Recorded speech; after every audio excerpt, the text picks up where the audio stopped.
Coordination का क्या मतलब है? कोऑर्डिनेशन का मतलब है कोऑर्डिनेट करना। कोऑर्डिनेट करना मतलब दो चीजों को मिलाकर चलना।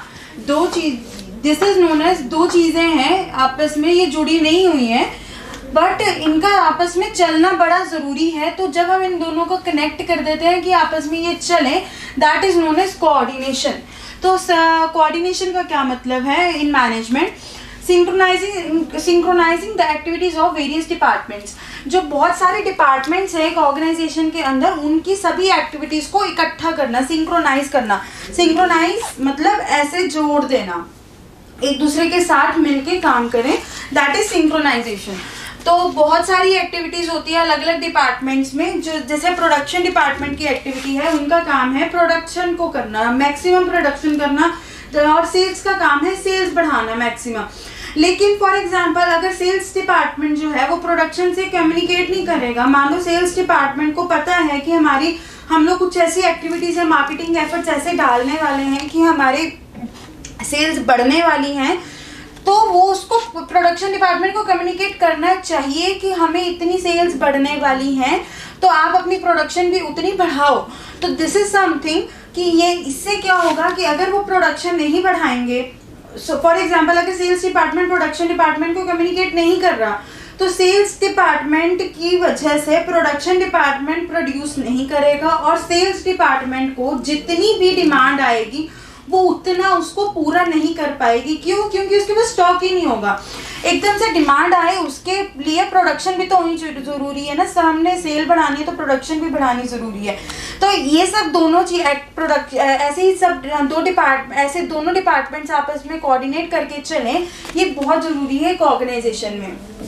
सिर्फ यही दो डिपार्टमेंट्स नहीं, सेल्स डिपार्टमेंट को अपनी सेल्स बढ़ाने से पहले प्रोडक्शन के साथ, फाइनेंस के साथ, एचआर के साथ, सबके साथ बात करनी पड़ती है। सो एक डिपार्टमेंट जो, क्योंकि देखो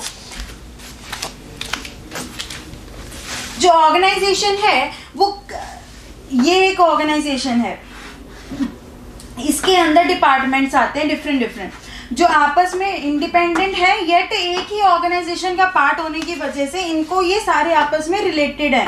ये इससे रिलेटेड है, ये इससे रिलेटेड है, इससे रिलेटेड है, ऐसे सभी डिपार्टमेंट से आपस में रिलेटेड हैं एक दूसरे से। तो इसी वजह से इनको आपस में एक दूसरे से बात करके सिंक्रोनाइज करके ही काम करना चाहिए। तो इससे क्या होगा, हार्मनी आएगी, कोई प्रॉब्लम नहीं होगी। प्रोडक्शन डिपार्टमेंट सेल्स पे नहीं इल्जाम लगाएगा कि आपने मुझे बताया नहीं, सेल्स नहीं कहेगा कि प्रोडक्शन ने काम नहीं करा। हार्मनी रहेगी ऑर्गेनाइजेशन में। यूनिफिकेशन का मतलब है यूनाइट होके रहेंगे, यूनिटी बना के रहेंगे। And integration of all activities and departments, सभी एक्टिविटीज और जो डिपार्टमेंट्स हैं वो एक ही दिशा में काम करेंगे, एक ही डायरेक्शन में काम करेंगे, इंटीग्रेट होकर मिलके काम करेंगे।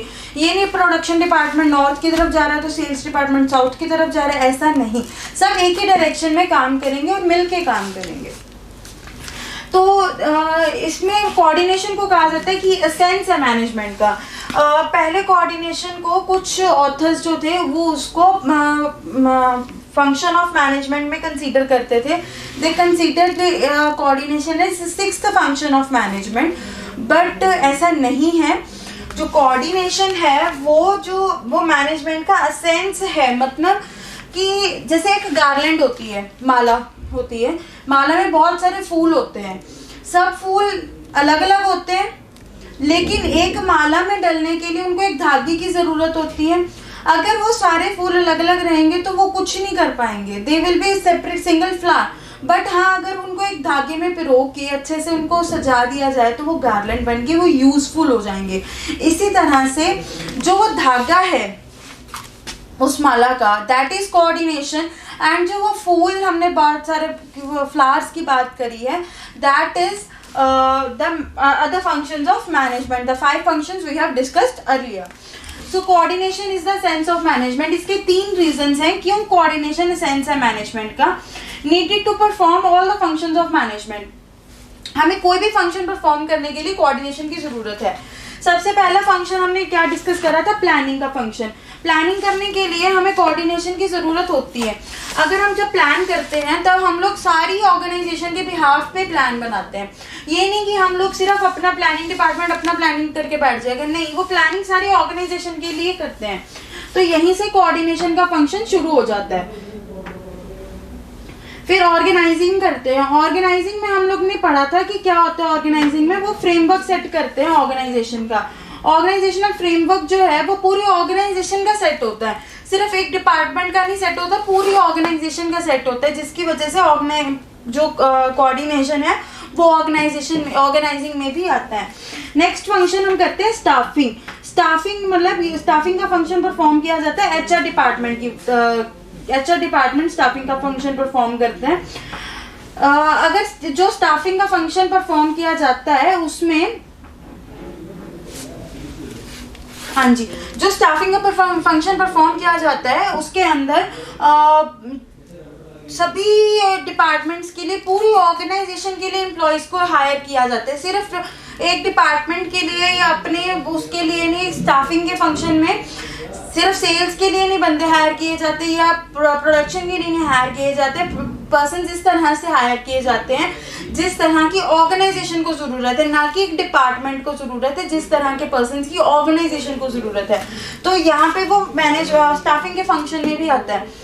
डायरेक्ट भी हम लोग जो डायरेक्शन एंड कंट्रोलिंग का फंक्शन परफॉर्म करते हैं, जो लास्ट के 2 फंक्शंस थे, ये दोनों भी हम लोग पूरी ऑर्गेनाइजेशन के भी हाफ पे करते हैं। डायरेक्शन आप सिर्फ एक को नहीं देते, डायरेक्शन आप सबको देते हो, फॉलो करने के लिए सबको कहा जाता है, उसको फॉलो, डायरेक्शन, दिशा सबको दिखाई जाती है। एंड कंट्रोलिंग भी सारी ऑर्गेनाइजेशन के बिहाफ पे ही की जाती है, सिर्फ एक डिपार्टमेंट के बिहाफ पे नहीं की जाती। तो इससे ये मालूम पड़ता है कि जब हम लोग सारी ये फंक्शन परफॉर्म करते हैं तो हम पूरी ऑर्गेनाइजेशन के करते हैं, एक डिपार्टमेंट के नहीं करते हैं। तो यहीं से सारे फंक्शंस के में क्या आ जाती है, कोऑर्डिनेशन आ जाती है, ये एसेंस बन जाता है, needed to perform all the functions of management. I think that is clear. Moving on to the next reason, required at all levels. Required at all levels. मैंने पहले आपसे डिस्कस करा था, there are 3 levels in the of management in the organization: top level, middle level and lower level.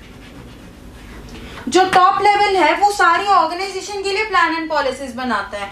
जो middle level है वो top और lower level दोनों के बीच में आपस में एक कम्युनिकेशन की कड़ी बनता है।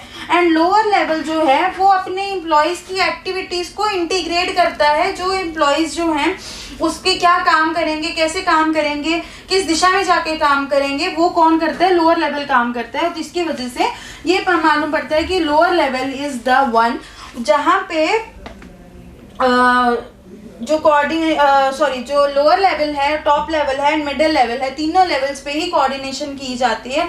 क्योंकि एक डिपार्टमेंट के लिए या एक किसी एम्प्लॉय के लिए नहीं, एक ऑब्जेक्टिव के लिए नहीं हम लोग फंक्शंस परफॉर्म करते, सारी ऑर्गेनाइजेशन के लिए ही करते हैं। इसी तरह से हमारा ये फंक्शन, ये वाले हमारे 2 रीजंस क्लियर होते हुए हम नेक्स्ट रीजन की तरफ चलते हैं। Most important function of any organisation. जिस ऑर्गेनाइजेशन में कोऑर्डिनेशन नहीं है उसका इस कॉम्पिटिटिव वर्ल्ड में कॉम्पिटिटिव वर्ल्ड तो क्या, उसका सर्वाइव करना ही मुश्किल है, वो सर्वाइव कर ही नहीं सकती है। उसको अपने आप को इस तरह से सारे फंक्शंस, अगर for example production department production करे जा रहा, सेल्स डिपार्टमेंट को पता है अभी हमारी मार्केट स्लम पे है, अभी लो ग्रेड पे है, तो अभी इतनी हमारी सेल्स नहीं हो रही हैं। तो ये अगर सेल्स डिपार्टमेंट प्रोडक्शन डिपार्टमेंट को कम्युनिकेट नहीं करेगा तो क्या होगा, सारा जितना भी फाइनेंस लगा होगा उसमें वो ब्लॉक हो जाएगा, इतनी प्रोडक्शन की हुई वो ब्लॉक हो जाएगी। कस्टमर की टेस्ट एंड प्रेफरेंसेस वो जब तक बिकने वाली हैं, हो सकता है कस्टमर की टेस्ट एंड प्रेफरेंसेस चेंज हो जाए, जिसकी वजह से वो जो हमारा माल स्टॉक करा हुआ है वो डंप हो जाए। इसी वजह से वो ऑर्गेनाइजेशन को नुकसान पे नुकसान होता रहेगा, जिसकी वजह से वो सर्वाइव ही नहीं कर पाएगी। इसीलिए मोस्ट इम्पॉर्टेंट फंक्शन है सभी ऑर्गेनाइजेशन के लिए, किसी भी ऑर्गेनाइजेशन के लिए वो बड़ा ही जरूरी फंक्शन है। ये कोऑर्डिनेशन का is in the essence of management, ये जो क्वेश्चन है ये बहुत इंपॉर्टेंट क्वेश्चन है। ये किसी ना किसी फॉर्म में आपको जरूर फाइनल में हिट किया जाता है इसके बारे में। It is the very very important function, इसको समझना, डीप अंडरस्टैंडिंग इसकी बहुत ज़रूरी है। तो आई होप ये आपको क्लियर हो गया होगा। Moving on towards the next, that is the features of coordination. Coordination के क्या फीचर्स हैं? हमें पता है, हमने मीनिंग पढ़ लिया, सेंस पढ़ लिया क्या है कि वो ग्रुप एक्टिविटीज को इंटीग्रेट करता है। कंटिन्यूअस फंक्शन है, एक ऑर्गेनाइजेशन में नहीं होता, सभी ऑर्गेनाइजेशंस में साथ साथ होता है, दैट इज परवेसिव फंक्शन है। कंटिन्यूअस, परवेसिव, हाँ, इंटीग्रेट करते सारे ग्रुप एफर्ट्स को, कंटिन्यूअस है, ये नहीं कि आज कोऑर्डिनेट कर लिया तो कल कोऑर्डिनेशन की जरूरत नहीं है, कोऑर्डिनेशन हमेशा चलता रहेगा। परवेसिव है, ensure unity of action, unity of action हमने बात करी कि यूनिटी बनाता नहीं, यूनिफिकेशन करता है, तो यहाँ से हमारा फीचर बन गया इंश्योर यूनिटी ऑफ एक्शन, जो हमने एक्शंस परफॉर्म करने हैं वो एक डायरेक्शन में परफॉर्म हो। Next is responsibility of every manager, ये हर एक मैनेजर की रिस्पॉन्सिबिलिटी है कि वो प्रॉपरली इसको कोऑर्डिनेशन को अपनी ऑर्गेनाइजेशन में, अपने डिपार्टमेंट में लेकर आए। अगर वो नहीं लेके आ रहा तो कहीं ना कहीं वो अपनी ही परफॉर्मेंस में वो पीछे रह जाएगा, सबको साथ लेके नहीं चलेगा, खुद आगे बढ़ने की जल्दी के में वो खुद ही पीछे रह जाएगा। तो ये रिस्पॉन्सिबिलिटी है, ड्यूटी है हर मैनेजर की। अगर हमारी ये फीचर्स हैं, ये एसेंस है, तो कोऑर्डिनेशन की इंपॉर्टेंस क्या होगी? सिंपल, ग्रोथ होगी ऑर्गेनाइजेशन की, ऑर्गेनाइजेशन ग्रो करती रहेगी। फंक्शनल डिफरेंशिएशन, फंक्शनल डिफरेंशिएशन का मतलब है कि जो हमने फंक्शंस परफॉर्म करने हैं वो डिफरेंट होते हैं, तो एक क्लैरिफिकेशन रहेगी कि किसने क्या फंक्शन परफॉर्म करना है, एक डिफरेंशिएशन रहेगा सभी फंक्शंस के बीच में। इसकी वजह से कोऑर्डिनेशन सबको इकट्ठा लेके चलते हैं, येट सभी फंक्शंस डिफरेंट होते हैं, इसीलिए उनको इकट्ठा लेके चलते हैं, जिसकी वजह से हमारे पास फंक्शनल डिफरेंशिएशन आ जाती है। जब हम लोग एक ही फंक्शन अपना परफॉर्म करेंगे, एक ही चीज़ बार बार हम परफॉर्म करते रहेंगे, तो हम उसके अंदर स्पेशलाइज हो जाएंगे, दैट कम्स विद स्पेशलाइजेशन, हम स्पेशलाइजेशन उसमें अटेन कर लेते हैं। तो this was all with your coordination. So remember students, coordination का मतलब से है, इसको असेंस कहा जाता है। असेंस मतलब बहुत ही ज़रूरी चीज़, असेंस जैसे फ्लावर क्या फ्रेग्रेंस उसका असेंस है, दैट इज समथिंग, फ्लावर का फ्रेग्रेंस, फ्लावर की का कलर उसका असेंस है, ऐसे ही मैनेजमेंट का असेंस है कोऑर्डिनेशन। तो अभी आपको कोऑर्डिनेशन का एक कंक्लूड करते हुए आपको एक बात समझाई जाए तो coordination is that thread of the garland which connects all the flowers of the particular garment to make particular garland to make it useful. अगर धागा टूटेगा तो सारे फूल बिखर जाएंगे, सभी मोती बिखर जाएंगे और कुछ भी अचीव नहीं होगा। This is the importance of coordination in every organisation. तो that is why it is very important कि हम लोग उसको पढ़ें, समझें हमारी मैनेजमेंट में कि क्या क्या ज़रूरी है, क्यों ज़रूरी है कोऑर्डिनेशन।